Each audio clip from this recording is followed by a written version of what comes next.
The Radical. Fundamental principles of freedom, rational self-interest, and individual rights. This is the Yaron Brook Show. All right, everybody, welcome to Yaron Brook Show. Last time this year, you'll hear that music. Next time will be 2023. All right, let's just get show on the road. This is our year-end show, and it's always fun.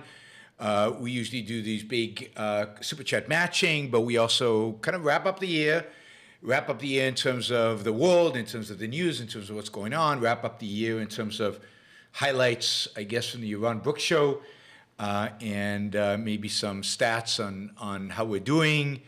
And this year we have this massive challenge, if you will, $10,000. That is really that is huge. That's the biggest challenge, the biggest match we've ever had.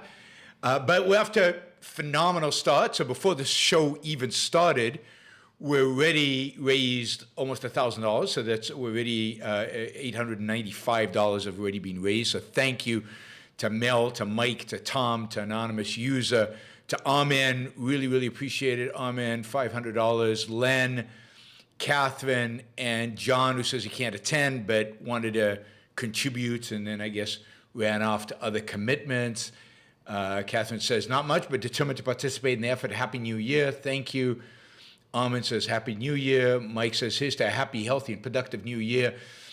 And all here on the chat and listening elsewhere, after the fact maybe, and maybe who can still join us. And Ragnar of the Desert just kicked in $300 to get us over the 8,000. So we're now, this show's going to be short at this rate.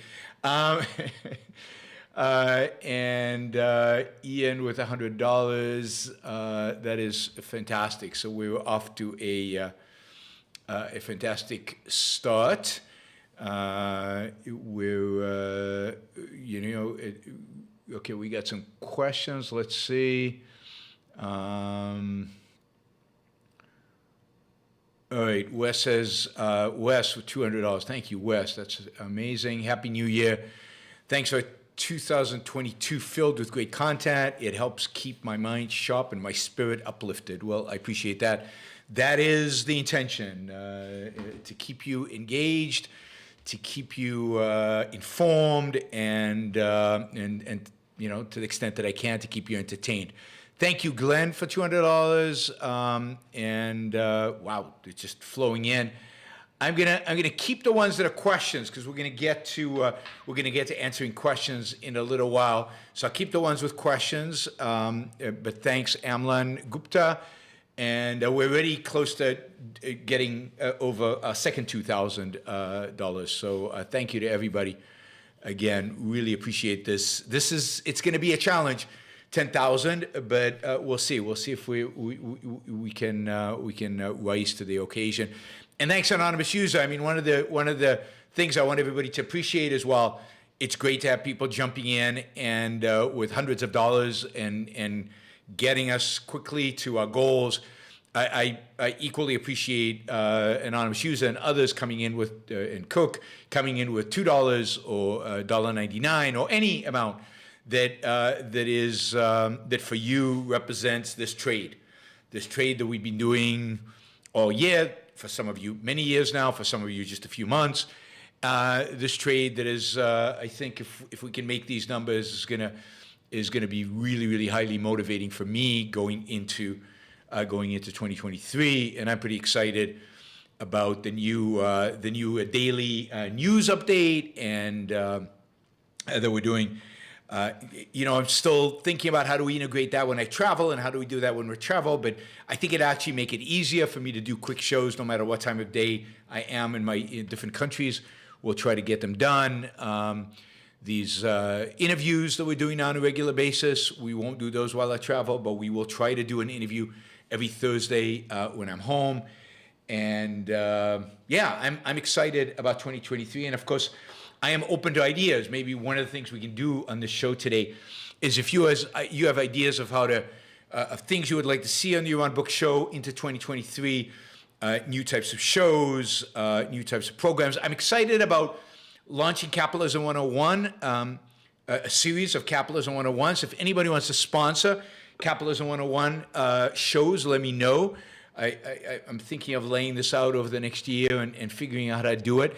But that, I think, is a program. Zvika, thank you. Happy New Year. Looking forward to an amazing 2023. Me too. Me too. Wherever that may be, right? Let's see. Yeah, so any ideas? It won't be a course. The Economics 101 will not be a course. It will be shows. Every show will have a title. I'm not going to try to design it like a real economics course, and it's not going to just be economics. It's going to be capitalism, the whole social-political system. So it's going to be the whole array of programs, of issues that come up under capitalism. And I don't envision it as organizing as a course with one section leading from another, but just hit on the big issues under capitalism. And then what we can do is look back on it and say, okay, what am I missing? What are the holes? What are the questions people have about capitalism we can fill in and we could put in? Whoa, Skylar, thank you, Skylar. Skylar coming in with $500. That's amazing. We're already at $7,500. I mean, this is, I'm blushing, I think, because this is really amazing. You guys are fantastic. The best, the best, what is it? Fans, participants, listeners, I think, of any shows out there. I think we have the most enthusiasm and the most commitment and the most excitement. We might not be massive. We might not be the biggest show on the planet. But in terms of enthusiasm and commitment, I think we are way up there. Justin, thank you. Guy, thank you. Really, really appreciate it. Appreciate it from all of you. All right, so what we're going to do today, I think, if I can catch a breath with all this happening. So yes, I said, please feed me with suggestions and comments. Let me just also note that if anybody would rather make the contribution during the show on PayPal or on Venmo, please do it. It'll count towards the match. I will keep track of it. Maybe put in a little note on the chat that you have done it, so I can know to jump onto PayPal. I've already got, I think, $125 already on one Venmo and one PayPal contribution. So that's already happening. So feel free to use those. Let's see, anything other technical we need to go over. Again, if you've got suggestions, jump in with the suggestions on the chat, or put it under a super chat with a couple of dollars if you don't want to put a huge amount of money on it, because that way I'll pay, read it, I'll pay attention. It'll be right there, and it'll be great. James, thank you. Noel says, Happy New Year. Thank you. Thank you, guys. Remember today, pretty much every dollar is matched. Every dollar until 10,000 is matched, and I'd be shocked if we surpass 10,000, but we're going at an unbelievable pace here. So thank you to everybody. Let's see. Yes, I mean, it's hard to keep track. So let's talk a little bit about the big stories of the year of 2022, and then maybe some projection of 2023. And this is a promise I'm going to make to you, because I don't want to depress you. This should be but I do have to fill the next 2 to 3 hours with content. But this is the promise I'm going to make to you. I am not going to leave you just with bad news.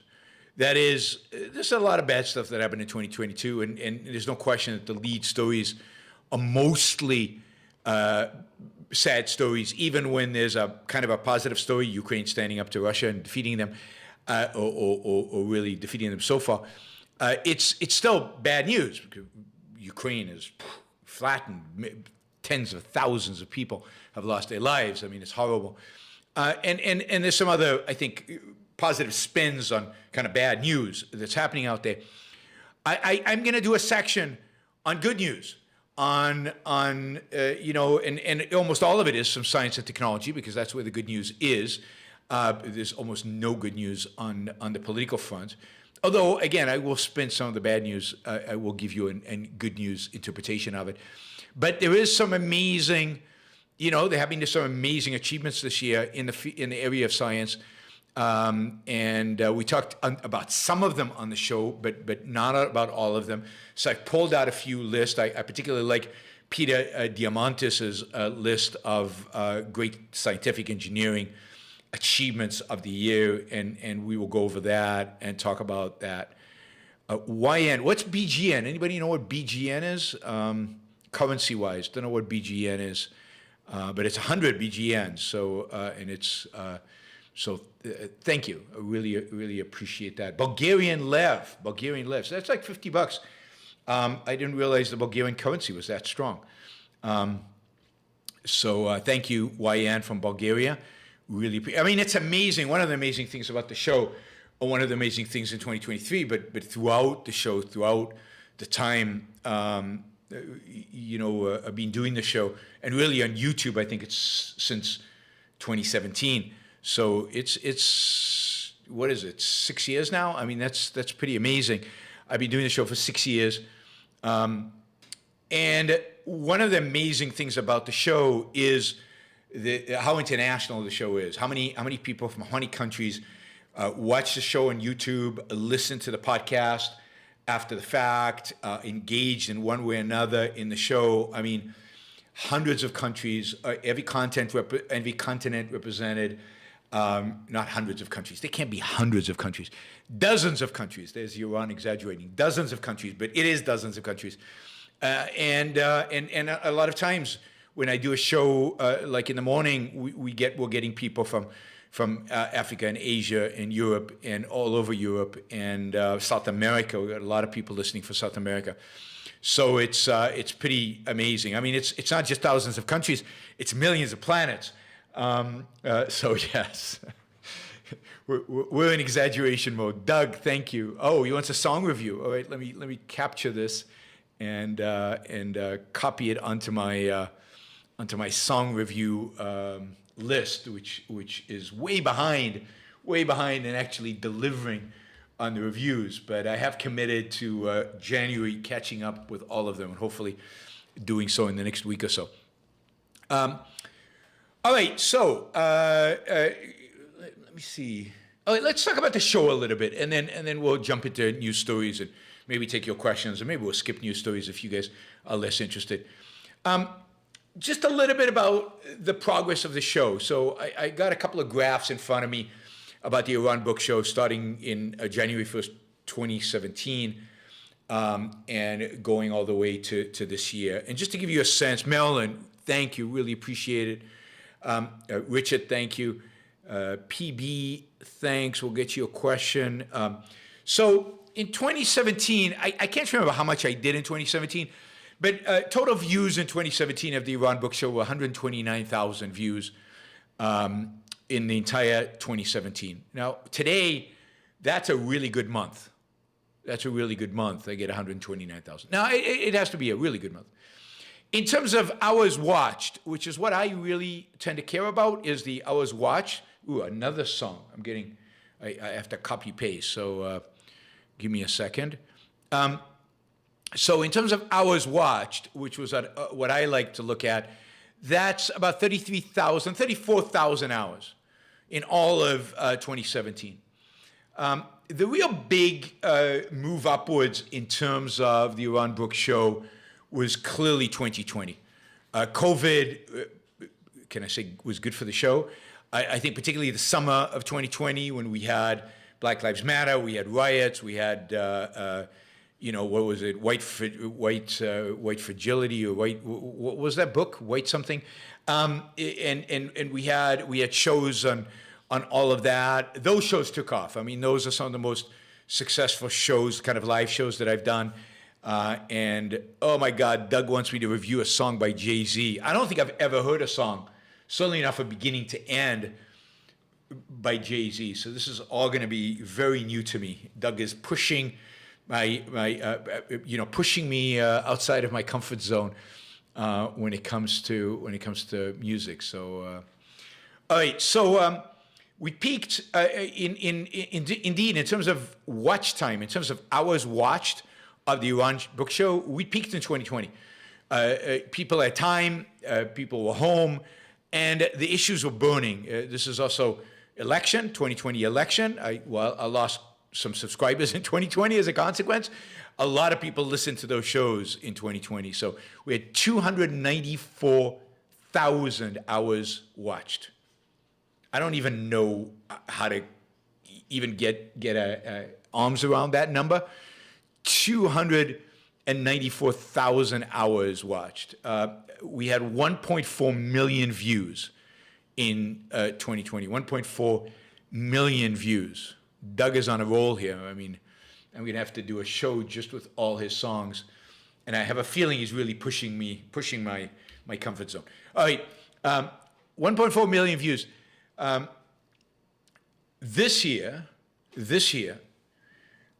we have 283,000 hours. So I'd say close to flat from 2020. So it's still fantastic, amazing, close to that 290. And maybe after today, we'll be even closer because we'll get a few hours out of today's show. But close to the 2020 peak. So this year was definitely a very good year in hours. But in terms of views, just to give you a sense, right? This year, we had 3.15 million views of Yaron Brook show content. Now, a lot of that, granted, happened in January, February. I think it was January, February. And that was the short videos. So Woke Students Gets Education in Capitalism had 364,000 views. Democratic Socialist Professor, Sci-Fi Capitalism gets 320,000 views. Socialist Students Learns Why Capitalism Never Fails, 225,000 views. Now, those all a minute, but they also led to a lot of subscribers, so that was good. The biggest video I've ever had on this channel, I've got videos that are much bigger on other channels, but the biggest video I have on this channel that is not, that's interesting. That doesn't look right. Yeah, no, there it is. The biggest video that I've ever had on this channel, for those of you curious, that is, it's on my channel. Obviously, the Lex Friedman interview has a lot more views on Lex Friedman's channel. I mean, this video I'm going to mention actually has a lot more views on the Federalist Society's channel. But the biggest video that I have on my channel, and it's the most watched video on the Federalist Society channel, so I think that's even more impressive, is my debate on inequality. And that has 89,000 views on my channel, and I think several hundred thousand on the Federalist Society channel.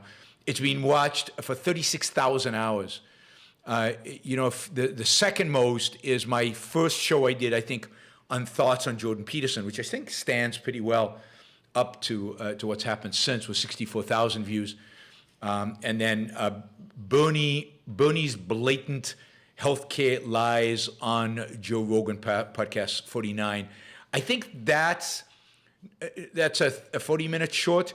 Not short, not the million. That's the most viewed short that I think Christian created. Of course, all these short videos and all the short videos are Christian's creation. So none of this would be possible without Christian. So everybody should say a big thank you to Christian.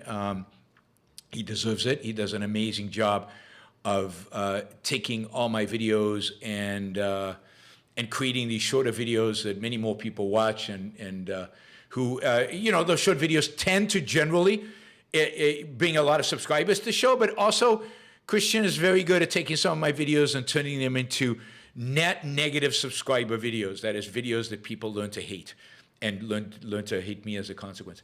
Anyway, this year, based on views, 3 million views, that is a phenomenal number. And I'm super happy with it, and I'm super happy. If we can start growing the watch time, which I think we will now, we've got these morning shows, and I think we're going to increase the watch time. I think this is going to be super exciting as we move into next year. In terms of subscribers, the numbers go up and down in terms of how many subscribers we get every year. The best year ever for the number of subscribers was 9,000 in 2018, but that was a lot of low-hanging fruit. That was a lot of people low-hanging fruit. Oh, you want me to review Pink Floyd's song "Money"? Pink Floyd has so many better songs than that, but I will review it. Thank you, Colleen, and thank you, Frank, for the opportunity to review a Pink Floyd song. More my kind of music, if we're going to do pop, if we're going to do kind of contemporary music. So best year was 2018, 9,000. That's because we got a lot of low-hanging fruit. People discovered the channel. A lot of people came on board. 2020 was good. We got like almost 7,000. This year started out really strong in terms of subscribers, really well. Petered out towards the end, where we got about 6,000 new subscribers. So gonna have, and it started strong, I think, because of Lex. So I think, this year we're gonna focus on strategies to bring in new subscribers, how to get this number up to closer to 9,000, 10,000 a year, at least. Maybe we'll see if we have some opportunities to even increase beyond that. I don't know, maybe some advertising, maybe some other things. We're gonna experiment on increasing subscriptions, because we need to grow the channel, and that's how we grow the channel. All right.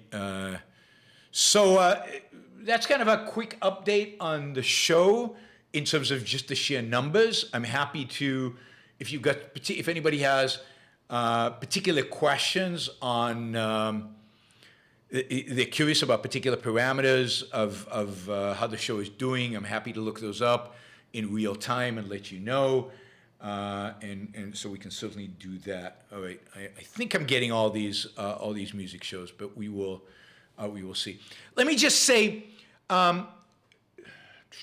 what has happened here? All right, so we are getting some more payments on PayPal. This is great. Thank you to Michael, who did $360 on PayPal, so that will add that to the total ultimately. Richard, thank you. Let me just add, in terms of support, Super Chat is fun, and it's entertaining, and it's immediate, and it has emotional resonance, and we all feel like, but the reality is that the most valuable form of supporting the Yaron Brook Show, maybe you could do it a small amount and then participate more in the chat, in the Super Chat, is the monthly contributions on PayPal or Subscribestar. A lot of people are doing Patreon right now, or locals, and that's because it's predictable. That's because it's monthly. It's something I can count on. It's something I know is coming. Now you can always cancel. You can always change the amount, but it is in that it's predictable.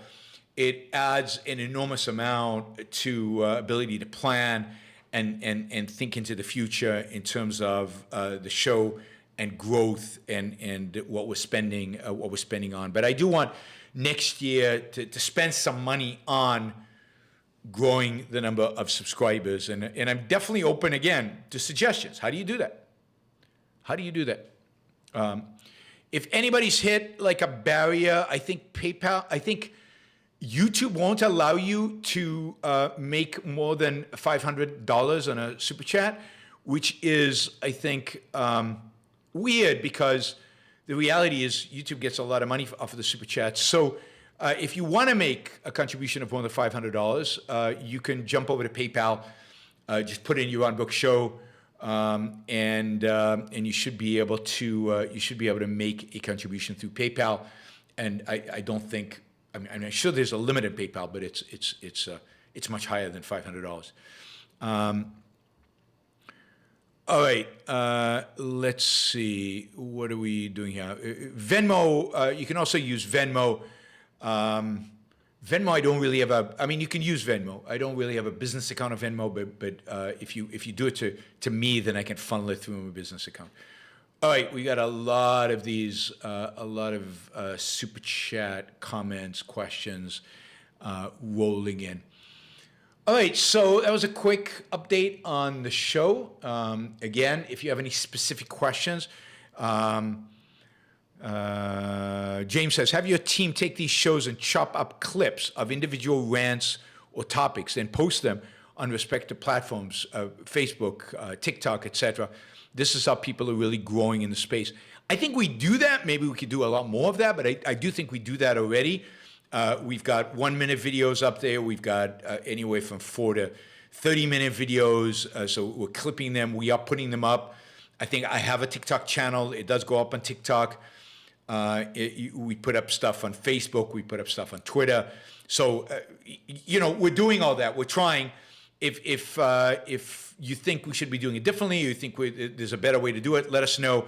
By the way, Action Jackson, who's responsible for much of that, is actually on here. So any comments you make, any suggestions, any proposals, he's reading them, and he could actually do something about it. Action Jackson says Rumble hates us. I don't know why Rumble hates us, but I have a vague sensation that that's probably a good thing, not a bad thing. Is that right?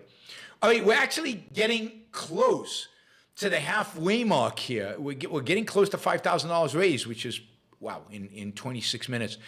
So, which is pretty astounding. Keep it going. We've done halfway. We've still got halfway to go. I think David just got us closer to the halfway mark. Thank you, David. So we're definitely on track. Okay, so let's review 2022, and it's these review shows are hard because there's of course so much happened, and I'm sure I'm gonna miss some things that happened. But I was trying to think back on what are the most important issues. Oh wow, look at this! John just figured out a way to get around the $500 limitation, and on top of all the songs that he's done, he's put on a 480 movie review show. Oh God! Okay, this is a movie somebody else recommended to me to watch, and not one that I would probably have done anyway. So now John is paying me to do it. It's Puss in Boots. Puss in Boots: The Last Wish. All right. David Osno, thank you. Really appreciate it. We're now solidly below, solidly past the halfway mark. So we're cruising on our way to. And by the way, you can use this opportunity. $100 for song reviews. I think we did $250 for an episode of a TV show. $500 for movie reviews. So John has just put a movie review. You can add movie reviews. $500, a few movie reviews, and we're already at our $10,000. So that'll be amazing. All right. So I've taken the things that happened in 2022, and I put them into three big categories: economy and business, politics, and culture news under the U.S. So those are the three categories under the U.S., and then an international category with international news. Now, of course. All of those are related, but I'm going to cover these quickly under these three categories.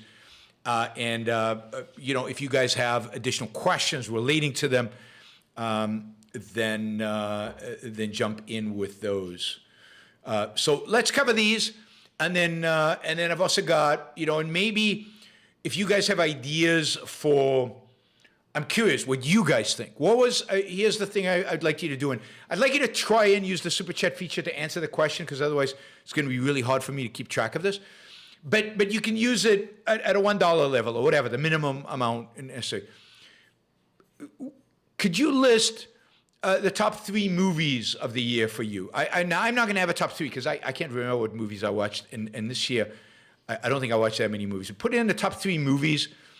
Top 3 TV series. I'm particularly interested in TV series that you watched and liked. Put in top 3. What is it? Movies, books. I'll tell you what my favorite book of the year was. You've heard about it before because I've talked about it. Wayan, thank you again. More money from Bulgaria. I love it. Thank you. So share some of your favorites. That'll be great, and then I'll share some of mine later on. Okay, big issues in the U.S., stories of 2022. I mean, I think the big issue, one of the top issues for 2022 was clearly the economy. And this is the first year since the 1970s that inflation made the news, that inflation was a big deal. Inflation peaked at 9.1% in June. That is the highest rate we've seen since the early 1980s, late 1970s. It is something that most Americans around today don't know anything about, are not familiar with. Inflation. I mean, how does that work? What is that? I think it hit people really hard. It obviously, what inflation represents is a significant rise in our cost of living. So over the last year, cost of living in the United States has gone up significantly. Certainly from June of 2021 to June of 2022, it went up close to 10%. And for some people, it went up a lot more than that. Remember that inflation is an average. It's a typical basket of goods, but none of us are typical. Some of us, our own inflation, that is the rise in our own cost of living, went up a lot more than 9.1%.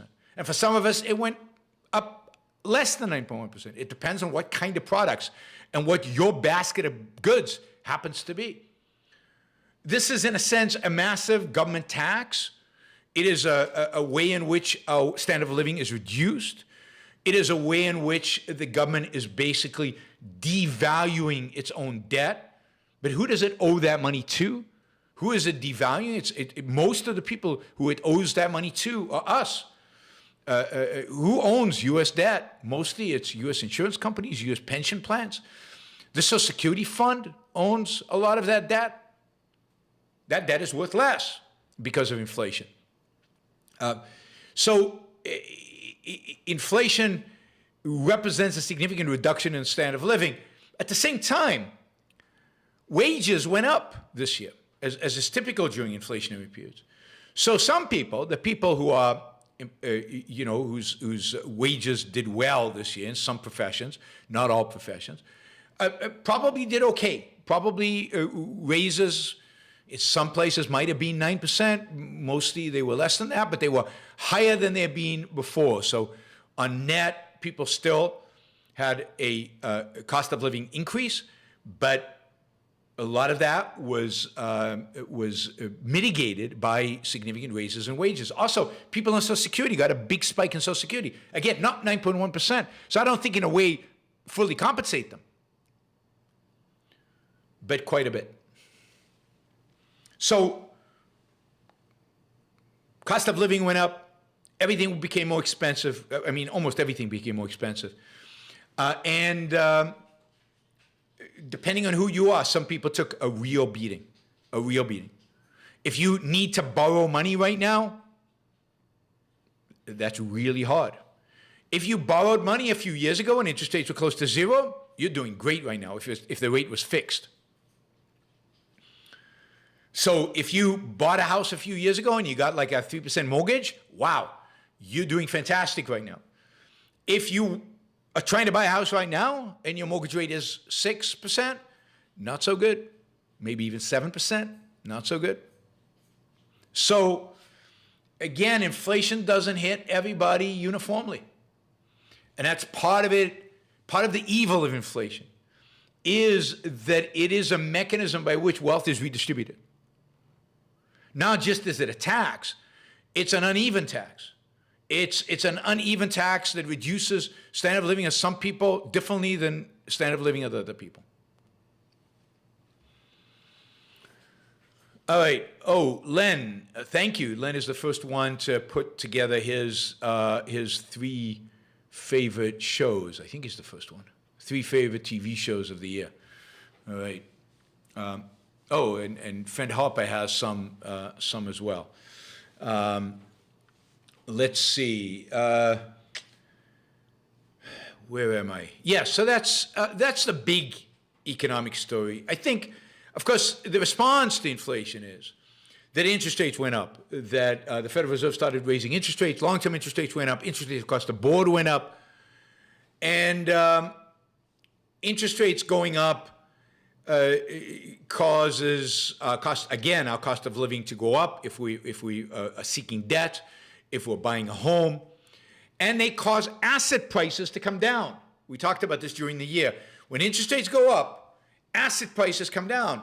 And as a consequence, we saw stocks decline dramatically throughout the year. Worst year in the stock market since 2008. Worst year in the stock market that I can remember where we don't have a recession. Now, we might be going into a recession. We didn't have one in this year. And yet the stock market declined significantly. We saw bubbles burst. I told you last year in 2021 that tech stocks were probably super expensive and were probably going to come down. I warned you about Tesla. I warned you about crypto. And indeed, Tesla and crypto, Bitcoin is both down 65% over the year. Many other tech names from Amazon down a lot to Apple recently down a lot. I mean, companies that did phenomenally well, really phenomenally well during COVID, like Zoom, down a lot more than 60%. Paul says 2 consecutive quarters of negative GDP is a recession. We had that. It's, you know, a recession is, what is a recession? NBER, I think it's NBER, defines a recession as 2 negative quarters. But they never actually declared a recession, in spite of the fact that they typically define it that way. A recession typically involves unemployment. It typically involves bankruptcies. It typically involves more than just those negative 2 numbers of GDP. So yes, technically we could say we already had a recession, but nobody's really called it. Nobody's really viewed it as such.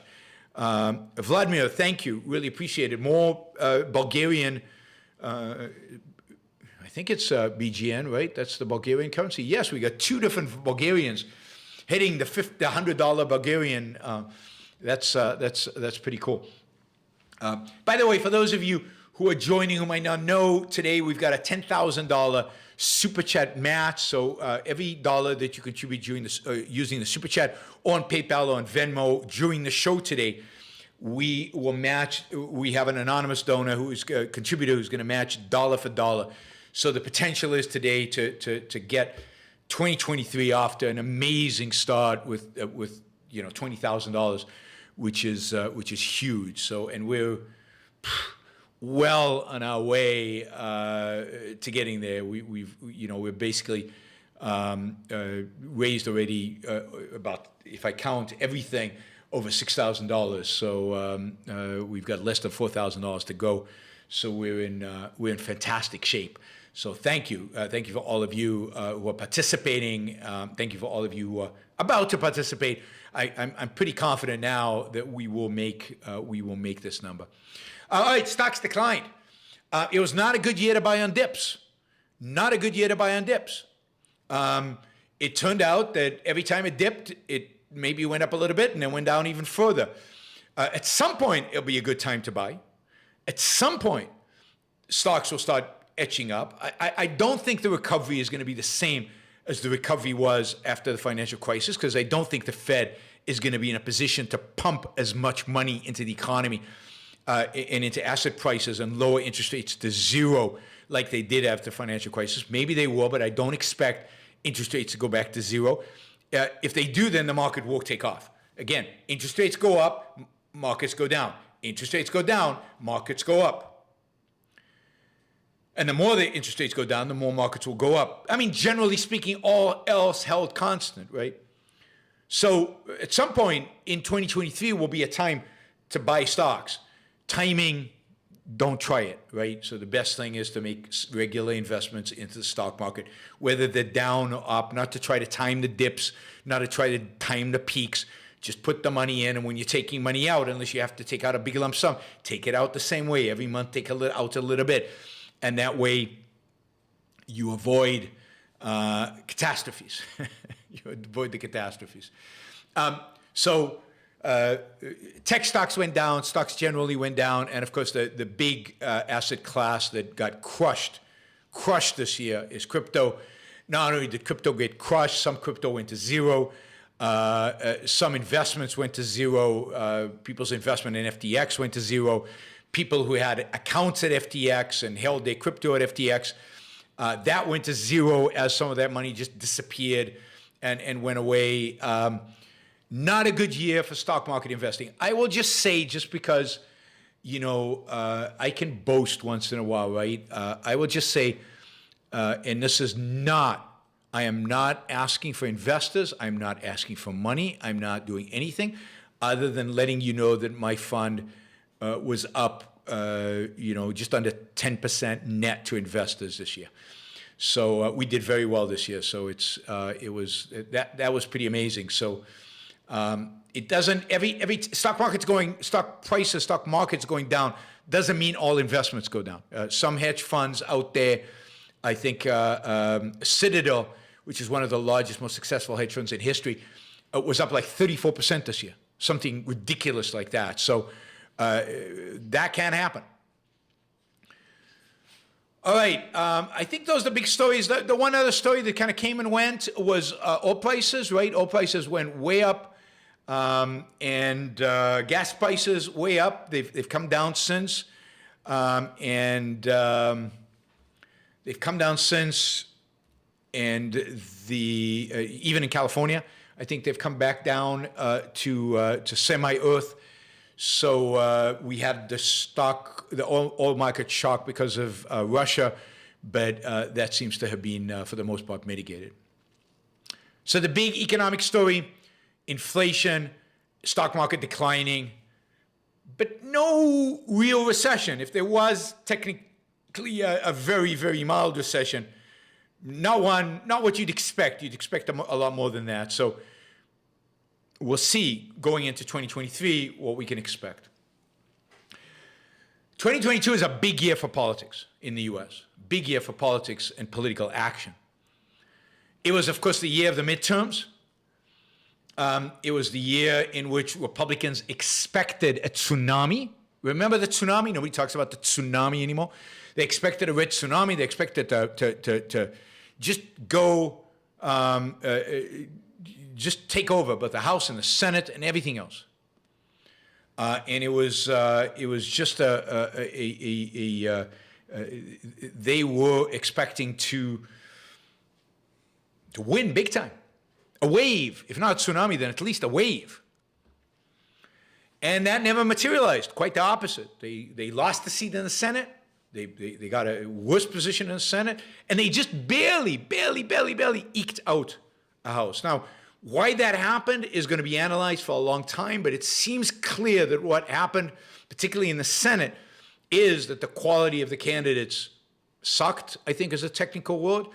And the candidates that on the Senate side that most affiliated themselves in swing states, that most affiliated themselves with Donald Trump were the ones that lost the most. So this, I think 2022 might be, if I was a praying man, I would pray that this is true. 2022 might be the beginning of the end of Donald Trump as a political force in American politics. I hope that's true. I don't know that's true. I don't have certainty around this. But I do think if you combine January 6th committee, which I think was a much bigger event than most people think it is. I mean, if you read the testimonies of people, almost all Republicans or people from the administration, testifying what happened that day and what led to that day, Trump's performance is so pathetic and so ridiculous, so borderline treasonous that it is truly unbelievable. So I think this is the year in which the January 6th committee, if you think about Trump's legal problems, whether it's the raid on Mar-a-Lago, him kind of having a bunch of top secret documents in his home, showing them off to people. Nobody suspects him of espionage, but just the arrogance and the stupidity of the guy. And you combine that with the failure of the midterms, and you combine it with his age and maybe the rise of DeSantis. This is the year 2022 when I think, while Donald Trump announced that he's running in 2024, I think this is his last big year, his last year of dominating the headlines. The last year of him having the dominant position within the Republican Party that he's had. Again, maybe that's more wishful thinking than it is reality, but that is, I think, what's coming out of all of this. I'd say the other